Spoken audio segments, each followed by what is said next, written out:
Hello students, welcome to my YouTube channel RJK Tutorials. So today I'm going to take a class or do a presentation on the introduction to environmental studies. So this is the first chapter of the environmental studies subject. Now myself I am Rajendra Kumar. So in this presentation, these are the contents of my presentation: the meaning of environment, components of environment, multidisciplinary nature of environmental studies, importance of the EVS, the scope of environmental studies, and the public awareness. So these are the topics are covered, and these are the topics are expected in the first unit. Now, what do you mean by basically environment? So the term environment is derived from a French word, environner, which basically means the surrounding. It refers to an aggregate of all the conditions that affect the existence, growth, and welfare of an organism or a group of organism. In other words, so the environment consists of a surrounding thing. So what is that surrounding things? So we have both living and non-living things. So living thing is called biotic factors, non-living thing is called as the abiotic factors. So we are surrounded by both these biotic as well as the abiotic factor, and this surrounding is actually called as environment. So environment is the sum total of all social, economical, biological, physical, and chemical factors which constitute the surroundings of humans who are both creators and molders of environment. So environment is the sum total of influences which modify and determine the development of life and its associated characteristics. So the elements of environment are interconnected together. That means all the living things, whether it can be plants, animals, or human beings, or depending upon non-living things like air, water, temperature, sunlight, for our survival. Now these things are interconnected in a very complicated web, or what you call as the spider web, and any disturbance in any one of the element definitely is going to affect the entire ecosystem. So that is how the environmental disasters normally happen. So the environment is closely balanced. If this balance is disturbed, it leads to the environmental destruction. Now, what are the main components of environment? As I told earlier, the main components of environment includes abiotic or non-living things such as the air, water, soil, rock, temperature, humidity, soil, other things. So biotic components includes the micro plants, animals, and human beings. Now, these are the different forms of life what we see on the earth. Some are found on the land, some are found on the grassland, some are found inside the water, some are found in the fresh water, some are found in the marine water. So, like this, you have a different forms of life on the earth. Similarly, abiotic components, these are the abiotic components, or the pictures are self explanatory. So the components of environment can be broadly classified. So when it comes to the classification of environment, it can be broadly classified as natural or physical environment, and human or anthropogenic environment. The natural physical environment further classified into abiotic or non-living environment, biotic or living environment. So abiotic can include all these things: soil, minerals, coastlines, climate, topography, location. Biotic, natural vegetation, animal, insects, human being, fish, and other things. Then we have a human environment. So this is environment created by human being to exist in the civilization. So this human or anthropogenic civilization, I'm sorry, human or anthropogenic environment is influenced by socio-cultural factors, political factors, or economic factors. So socio-cultural factors basically includes values, beliefs, religion, culture, the things. So political factors includes the political system. Economic factors include so many things like inflation, currency, for the forex reserves, monetary policy, physical policy. So like there's so many things are there. Now this particular aspect of the environment is related to the human being, and this human being has created this particular thing for his survival. So next we have the components of the environment in nature. In nature, you find the environment which is below the earth and above the earth. So the above the earth consists of lithosphere, hydrosphere, biosphere, and atmosphere. So atmosphere in turn consists of troposphere, stratosphere, meso and thermosphere. So the first and foremost layer of the earth on the surface, what you find is called as the lithosphere. So it is the outermost layer of the crust which represents the land mass of the planet. So what does it basically consist of? It basically consists of rocks, soil, sediments, minerals. Here we find various geological structures or landforms like high mountains, plateaus, deep valleys, seabed. These are going to be the part of the lithosphere, and it's going to have a thickness about 100 kilometer. So below that you have the mantle where the liquid molten rock is there, and below that you have the outer core, and this outer core is found at a distance of 2,900 kilometer from the surface, and below this you have the inner core, which is made up of the solid iron. This is at a distance of 5,100 kilometers from the surface. So overall, if you look at the diameter of the Earth is about 6,378 kilometers. So this scale is approximately derived here. So therefore, the three inner layers of the Earth can be divided as the crust, followed by the mantle, followed by the core. Now next we go to the next layer, which is the hydrosphere. This is where we find the water. The water bodies are found here. Water is a very essential component for any living things. 90% of any living things is made up of water. See, on the planet Earth, the water is present in form of a solid, which is found in ice cover or glaciers. It can be in liquid form, water bodies, or it can be gaseous form as water vapors. So hydrosphere covers almost the three-fourths of the total surface of the Earth. So this water is in form of ice. It can be a water bodies or it can be water vapors. Now, the water basically on the earth can be a saline water, which is 97%, and this saline water is found in ocean and sea, and only 3% is the fresh water. Out of this 3%, 2% of the fresh water is trapped in the glaciers or ice caps, and 1% is found on the surface or the groundwater in form of rivers, lake, ponds, or aquifers. So next layer to this comes the troposphere. So this is the next important layer after the lithosphere, and the altitude of this layer varies from 16 kilometers at the equator to 8 kilometers at poles.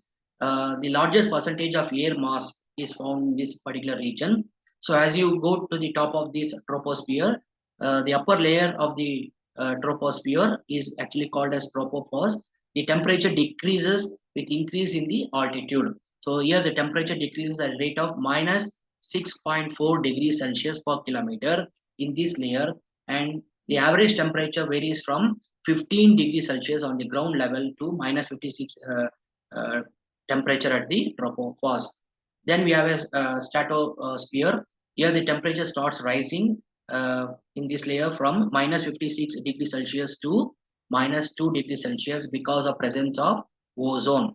So ozone is nothing but the three molecules of oxygen which is present in the upper stratosphere, which absorbs the solar radiation. And here the because of the radiation coming from the sun is getting absorbed here, this particular layer gets heated up. So this heating up is going to increase the temperature from minus 56 degrees Celsius to minus 2 degrees Celsius. So the ozone layer in this region absorbs the harmful UV radiation, particularly UVB radiation, which is having a very small the bandwidth of 280 nanometers to 350 nanometer. So because of which the life is possible on the Earth surface. So in fact, there are two types of UV radiation. One is UV radiation A and B, and UV radiation B is very dangerous radiation.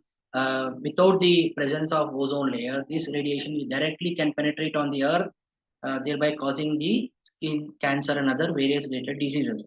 So here the nature has protecting the life on the Earth because of the ozone layer. So next layer is the mesosphere. So here the temperature start decreasing again and reaches at a temperature of minus 96 degrees Celsius at an upper boundary of the layer. Uh, this upper boundary of the mesosphere is called mesopause. The density of air is very low, and the important chemical components you found in this layer are oxygen, nitrogen. So here the oxygen and nitrogen will be in form of ions, cations and anions, so which do not absorb much solar radiation. So then comes the thermosphere, which is an ionic oxygen atmosphere. So here the oxygen will be in form of a ionic form, and the other ions in this layer absorbs the short wave solar radiation, which increases the temperature in this layer rapidly from minus 96 degrees Celsius. It may go to 1200 degrees Celsius in the upper layer. So here, this particular region consists of the ions. So ions constantly absorb radiation, and because of the constant interaction of these ions, the temperature gradually increases. So it increases from minus 90 degrees Celsius to 1200 degree Celsius. Now, these are the four different layers: troposphere, stratosphere, mesosphere, and thermosphere. So, this is the average kilometer in altitude. These are the temperature variations, what you can see, and what are the component of the chemicals that you find in this particular layer. And you can see that only in troposphere we find the essential components which are required for life. That is nitrogen, oxygen, the argon, carbon dioxide, and water. And you know that air is a very important component. uh, Air is abiotic factor which is very much required for the existence of life. So air is basically made up of nitrogen and oxygen. So this component is to very large extent is found in the troposphere. And this is the picture which depicts the different layers of the earth. uh, the the yellow curve what you are seeing basically indicates the how the temperature is going to increase from one layer to the other layer.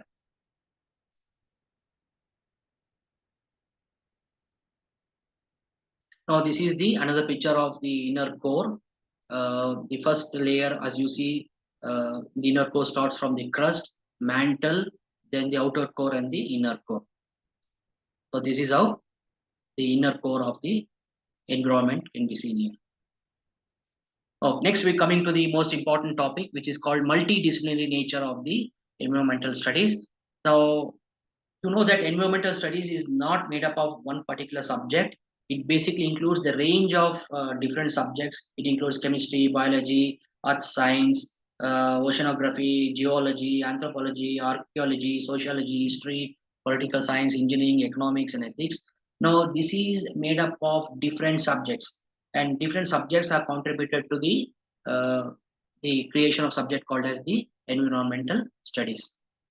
Now, what are the importance of environmental studies? Why we have to study the EVS? Now, the first and foremost thing is the environmental studies is useful in checking the environmental pollution and related solutions. Now, one of the major problems we are facing today is like we have greenhouse effect, because of which the global the temperature is increasing. Then we have a pollution, population explosion. We have so many contagious diseases, shortage of water. These problems are very high. In this, the most biggest problem what we see today because of the urbanization is the environmental pollution. So this particular subject is basically helps in checking the environmental pollution and giving the solution for it. And second one, it helps in maintaining the ecological balance. Third one, it helps to gain skills to assess the environmental impact of human activities. Environmental studies will help to protect the biodiversity. uh, the fourth one, it gives us the basic knowledge of environment and associated problems. It helps to achieve the sustainable development. So, sustainable development is where how we can develop ourselves at the same time reduce the destruction of the environment. So, that is what you called as the sustainable development. So, next one, it helps to educate people regarding the duties and responsibilities towards the protection of environment.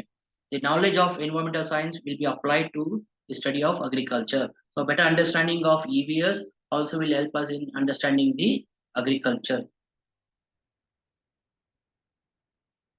So scope of environmental studies. So the study creates awareness among the people. So the first scope is like it creates awareness among the people. It gives us the complete knowledge about the ecological system. It's going to help us to understand the cause and effect relationship in the environment. So the necessary information about biodiversity richness, potential dangers to the species of plants, animals, microorganisms in the environment. So that is what we can study. And apart from that, we also have other scope to understand the cause and the consequence due to natural and I'm sorry, it is man-induced disasters. So what are the causes of natural disasters, man-made disasters? So what are the consequences of that? This is what one thing we can understand. So it also helps in understanding the pollutions and measures to minimize the effects. Enables ones to evaluate alternative responses to various environmental issues, and the study enables environmentally literate citizens. So it exposes the problems of overpopulation, health, hygiene, role of art, science, and technology in eliminating or minimizing the evil effects from the society. So like this, the scope is unlimited. So apart from that, we also have other scope related factors like to identify and develop the appropriate and indigenous eco-friendly skills and technologies. That means here we'll be able to know that today we are focusing more on eco-friendly products. So these eco-friendly products are going to uh, protecting the environment, not putting that much of destruction on the environment. So apart from that, it teaches the citizens the need for sustainable utilization of resources. So there are many natural resources. These resources are very limited in nature. So it is going to educate us like how we can use these resources in appropriate manner so that we can use these resources for ourselves and also preserve these resources for the future generation. It enables the theoretical knowledge into practice and the multiple uses of environment. So like this, we have a different scope of environmental studies. So what are the scope of environmental studies? Awareness among the people, ecological system, biodiversity richness, potential dangers, cause and consequence due to natural as well as man-induced disasters, pollution, alternative responses is going to make the citizens environmentally literate. So find out the appropriate indigenous eco-friendly skills and technologies, sustainable utilization of resources, theoretical knowledge into practice. That is going to help us to apply the theory to practice. Okay, what is the need for public awareness? As I told earlier, the subject is basically introduced for students so that they can educate the youth and create an awareness. So, what is the need for creating a public awareness? So, here the earth resources are dwindling and our environment is being increasingly degraded by human activities. Hence, something needs to be done. So we know that the earth resources are limited. It can be a crude oil, it can be a water. These resources are very limited, and because of increase in population, we are utilizing these resources to a very maximum extent. And definitely, at one point of time, these resources are going to undergo a complete extinction. So therefore, we have to focus on how to preserve these resources for the future generation. So that is why public awareness is required. Government alone cannot perform all the cleanup functions. So environmental cleaning, because of the environmental pollution, cannot be done only by the government. We civilized people also play an important role in cleaning up function. Individual or group efforts in their own every possible ways has to be made to protect our environment. So when we individually also have a responsibility in protecting the environment. Mass public awareness through newspaper, radio, television strongly influences the public opinion on conserving or preserving the environment. So what are the methods that can be used for public awareness? So the methods is educating the public on environment uh, through media, through organizing seminars and conferences, through entertainment, to science centers, involvement of the youth in various activities, through print, broadcast, and internet. So these are the methods through which we can create a public awareness. So thank you very much for watching this particular video. Don't forget to subscribe. You can reach out to me through the following mail, raj.blitzkrieg@gmail.com. So I hope that you enjoyed this video. So these are the important topics that you have to focus in the Unit 1 Introduction to Environmental Studies. Thank you very much.